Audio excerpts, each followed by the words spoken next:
Assalamualaikum warahmatullahi wabarakatuh. Kepada Bapak Budi yang terhormat selaku guru mata pelajaran ekonomi, izinkan saya memperkenalkan diri. Perkenalkan, nama saya Adinda Putri dari kelas 10G. Di sini saya akan menjelaskan tentang kelangkaan ekonomi. Sebelumnya, siapa sih yang tahu kelangkaan itu apa? Yuk kita bahas. Nah, kelangkaan ini adalah kondisi di mana kebutuhan manusia tidak terbatas, sedangkan alat pemuas kebutuhan manusianya terbatas nih teman-teman. Contohnya, kemarin saya pergi ke perpustakaan untuk meminjam buku paket, tetapi ternyata buku paket tersebut hanya ada beberapa biji saja, atau bisa dibilang terbatas. Maka kondisi tersebut bisa dikatakan kelangkaan. Nah, salah satunya yang pertama ketika barang atau alat pemuas kebutuhan yang ada di alam semesta ini terbatas. Tentunya ada sumber daya alam yang bisa diperbaharui dan ada juga yang tidak bisa diperbaharui. Yang bisa diperbaharui contohnya seperti tumbuhan maupun hewan, sedangkan yang tidak bisa diperbaharui contohnya ada minyak tanah, batu bara, nikel, dan semacamnya. Nah, inilah yang tidak bisa diperbaharui yang menyebabkan kelangkaan.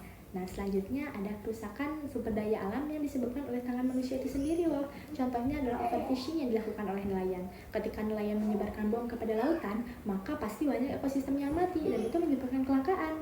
Dan ada juga permintaan kebutuhan yang lebih cepat dibandingkan sarana penyedia kebutuhannya. Dan yang terakhir, keterbatasan manusia dalam mengelola sumber daya alam. Nah, selanjutnya ada macam-macam kelangkaan loh. Kelangkaan yang pertama ini adalah kelangkaan sumber daya alam. Tentunya sudah dijelaskan bahwa sumber daya alam ini ada yang bisa diperbaharui dan ada juga yang tidak bisa diperbaharui nih teman-teman. Nah, yang tidak bisa diperbaharui inilah yang menyebabkan kelangkaan. Selanjutnya ada kelangkaan sumber daya manusia. Ketika di sebuah perusahaan kekurangan orang yang bisa mengerjakan sesuatu atau kekurangan tenaga kerja, maka kondisi tersebut dinamakan kelangkaan sumber daya manusia. Dan yang terakhir ada kelangkaan sumber daya modal. Ketika di suatu perusahaan bingung ingin mendapatkan karyawan baru atau membeli mesin karena uang mereka hanya cukup untuk memilih salah satu. Nah, itu disebutkan dengan kelangkaan sumber daya modal.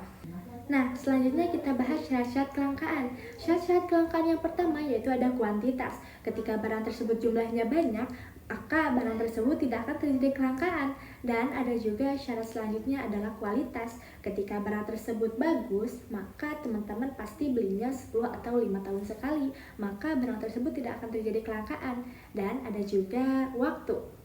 Jika barang tersebut ditemukan setiap waktu, maka barang tersebut tidak akan terjadi kelangkaan. Dan yang terakhir ada juga tempat.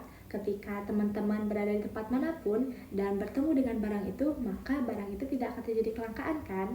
Teman-teman tahu nggak sih bahwa ada loh cara menanggulangi kelangkaan? Yang pertama, mengoptimalkan sumber daya alam yang masih tersedia. Yang kedua, mencari sumber daya alternatif lain. Dan yang tiga, meningkatkan produksi. Cukup sekian yang dapat saya sampaikan. Mohon maaf bila terdapat banyak sekali kesalahan. Kekurangannya dari saya pribadi, kelebihannya dari Allah Subhanahu wa Ta'ala. Wassalamualaikum warahmatullahi wabarakatuh.